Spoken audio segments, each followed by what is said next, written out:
Era el cumpleaños número 60 de mi madre, una noche que debería haber sido pura alegría y mariachis, pero se transformó en la herida más profunda de mi vida.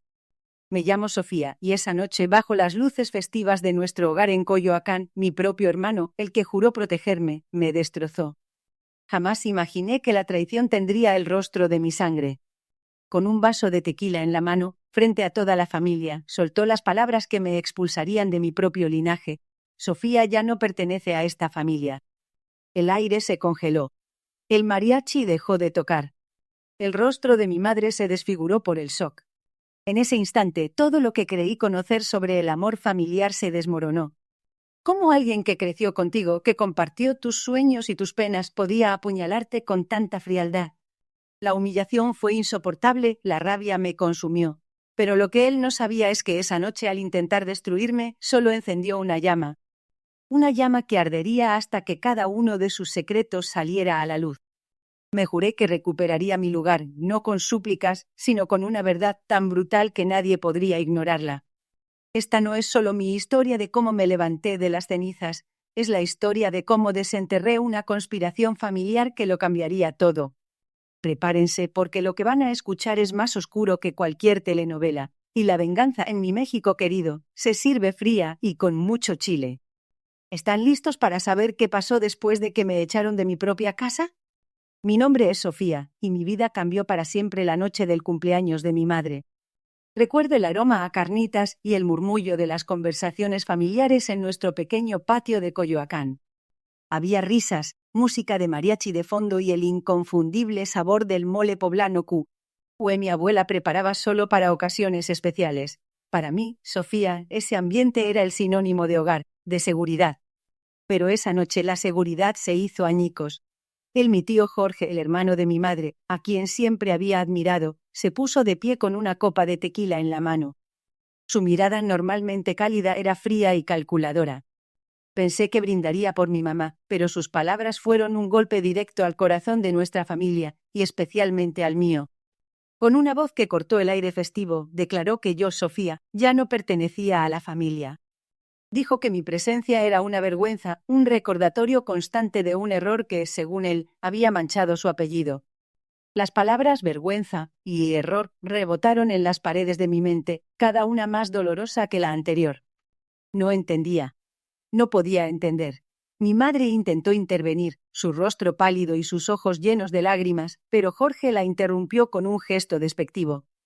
Los demás familiares se quedaron en silencio, algunos bajando la mirada, otros mirándome con una mezcla de lástima y juicio. En ese instante el mundo de Sofía se desmoronó. El mole perdió su sabor, la música se convirtió en un zumbido distante y el calor del hogar se transformó en un frío helado. Esa noche la fiesta de cumpleaños de mi madre se convirtió en mi propia ejecución pública. Mi tío Jorge no solo me expulsó de su familia, sino que sembró en mí una semilla de resentimiento que crecería hasta convertirse en una obsesión. Mi corazón, que siempre había albergado amor y lealtad, comenzó a endurecerse. La injusticia de sus palabras me quemaba por dentro, y su desprecio encendió una llama que prometía no extinguirse hasta obtener una forma de justicia. Sabía que mi vida no volvería a ser la misma.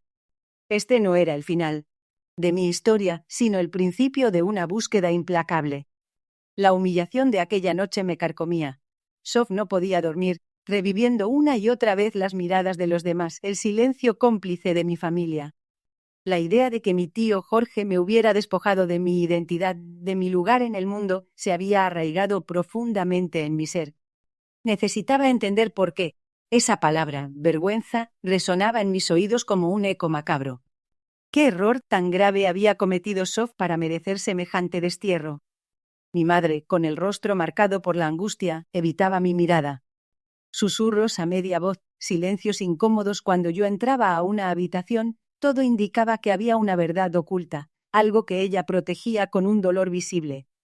No era solo la crueldad de Jorge, era el velo de misterio que envolvía su decisión lo que me impulsaba a buscar respuestas. La inacción de mi madre, su incapacidad de defenderme más allá de un intento fallido, me dolía casi tanto como las palabras de mi tío. Decidí que no me quedaría de brazos cruzados. La Sof de antes, la que aceptaba su destino con resignación, había muerto aquella noche. Ahora una nueva Sof emergía, impulsada por una sed de verdad y una necesidad imperiosa de reivindicación. Empecé a buscar en los rincones olvidados de nuestra casa, entre viejas fotografías y documentos polvorientos. Cada objeto era una pista potencial, cada conversación fragmentada, un pedazo del rompecabezas. Mi tío Jorge era un hombre de negocios con una reputación impecable en el barrio de Coyoacán, un hombre respetado. Pero esa noche su máscara se había caído, revelando una crueldad que nunca imaginé. La gente no lo veía, o no quería verlo. Sof no podía dejar que su imagen pública permaneciera intacta mientras mi vida se desmoronaba. La venganza no era solo un deseo, era una necesidad para reconstruir mi dignidad, para sanar la herida abierta en mi alma. Mis primeras indagaciones me llevaron a un viejo baúl en el ático, lleno de cartas amarillentas y recortes de periódico de décadas pasadas. Entre ellos, encontré una foto de mi abuela, joven y sonriente, junto a un hombre que no era mi abuelo. Su rostro era vagamente familiar y en la parte posterior, con una caligrafía elegante, una fecha y un nombre, Octavio, 1978. La intriga se apoderó de Sof. Este hallazgo, aunque pequeño, abrió una grieta en la historia que conocía. La foto de mi abuela con Octavio se convirtió en mi obsesión. La sostenía entre mis manos, sintiendo el peso de un secreto enterrado por décadas. ¿Quién era él?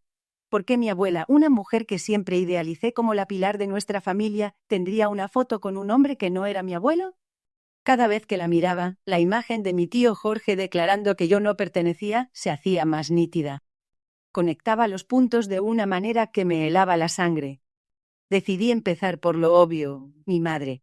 Ella era la única que podía desentrañar este misterio. Una tarde, mientras preparaba chilaquiles en la cocina, le mostré la foto sin preámbulos. Su reacción fue instantánea. La espátula cayó al suelo con un estrépito y su rostro, normalmente tan sereno, se descompuso en una máscara de dolor y miedo. Sus ojos se llenaron de lágrimas, pero no eran lágrimas de tristeza, sino de un pánico profundo. ¿Dónde encontraste esto, Sof? Su voz era apenas un susurro, cargada de una emoción que nunca le había escuchado. Le expliqué que la había hallado entre las cosas viejas de mi abuela. Ella tomó la foto con manos temblorosas, como si el papel pudiera quemarla. Se sentó en una silla, la mirada perdida en algún punto distante de la cocina. Había un silencio pesado, solo roto por el burbujeo de los chilaquiles que empezaban a pegarse. Finalmente mi madre respiró hondo, una respiración que parecía arrastrar años de carga. Octavio. Él fue el primer amor de tu abuela, Sof. Mucho antes de que conociera a tu abuelo. La revelación me golpeó con la fuerza de un puñetazo. No era solo un amorío, era el primer amor. Y había algo más, lo sentía. La verdad se asomaba, una verdad que mi familia había sepultado con esmero. Mi corazón latía con fuerza, la sed de respuestas se volvía insaciable. La verdad, como una telaraña vieja y polvorienta, comenzó a desvelarse ante mis ojos, y cada hilo revelado me atrapaba más en su intrincado diseño. No era solo el primer amor.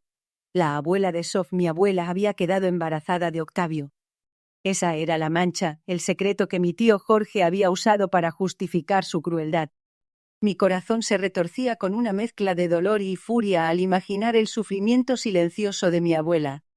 La imagen de ella, siempre tan fuerte y serena, ahora se teñía de una vulnerabilidad que nunca le había atribuido. Investigué más, escarbando en archivos viejos y hablando con parientes lejanos que recordaban retazos de aquella época. Descubrí que Octavio no había sido un amor fugaz, sino una promesa rota por la presión familiar. La familia de mi abuela, una estirpe conservadora y de buena posición, la obligó a casarse con mi abuelo, un hombre respetable pero al que no amaba, para ocultar el escándalo. El bebé de Octavio nunca nació, o al menos eso se decía. Pero los susurros de un niño entregado en secreto a otra familia comenzaron a perseguirme. Sofía no podía ignorar esa posibilidad. Podría ser que mi propia existencia, la razón del desprecio de mí, tío, estuviera ligada a ese antiguo secreto. La idea me golpeó con la fuerza de un rayo. Si el hijo de Octavio y mi abuela había sido entregado, ¿quién era esa persona ahora? La obsesión se apoderó de mí. Cada noche las piezas de este rompecabezas familiar me mantenían despierta, girando sin cesar en mi mente. Necesitaba encontrar la verdad, desenterrar cada mentira, no solo por mí, sino por mi abuela, por la dignidad que le habían arrebatado. El siguiente paso era crucial, y sabía exactamente a quién tenía que confrontar. Mi tío Jorge, con su arrogancia y sus secretos, sería mi objetivo. La sed de respuestas había mutado en una necesidad imperiosa de justicia, una llama que ardía con más fuerza que nunca en el pecho de Sof. El encuentro con Jorge no fue una confrontación, fue una emboscada cuidadosamente planeada por Sof. Lo cité en el viejo café de Coyoacán, el mismo donde solía llevarme de niña, un lugar cargado de recuerdos que ahora se sentían como dagas. Cuando llegó, su sonrisa confiada se desvaneció al ver el sobregrueso en mis manos. Mis ojos, antes llenos de admiración por él, ahora solo reflejaban la fría determinación de Sof. Comencé con calma recordando cada una de sus palabras hirientes en el cumpleaños de mi madre, la humillación pública que me infligió. Su rostro se tensó, intentó interrumpirme, pero lo detuve con una mirada que prometía que no había terminado. Entonces, con voz firme, saqué los documentos. Eran pruebas irrefutables. Extractos bancarios, actas de propiedad falsificadas, testimonios de empleados descontentos. Cada hoja revelaba cómo había desviado fondos de la herencia de mi abuela, cómo había manipulado sus últimas voluntades para quedarse con la mayor parte, dejando a mi madre y a mí con casi nada. La verdad se desplegó ante sus ojos, cada documento una estocada a su fachada de hombre honorable. Su cara se puso lívida, el sudor perlaba su frente. Negó, por supuesto, con la misma vehemencia con la que me había repudiado. Pero yo, Sof, no le di espacio para sus mentiras. Le mostré las grabaciones, las conversaciones donde él mismo admitía sus fechorías, sus burlas sobre cómo nos había engañado. Su respiración se aceleró, la negación se transformó en pánico. No había ira en mi voz, solo una calma aterradora mientras le explicaba las consecuencias legales, el escándalo público que se avecinaba. La reputación que tanto valoraba se desmoronaba ante sus ojos. El silencio en el café era ensordecedor. Vi el miedo en sus ojos, un miedo que nunca pensé que vería en Jorge. La justicia, esa llama que ardía en el pecho de Sof, finalmente se encendía.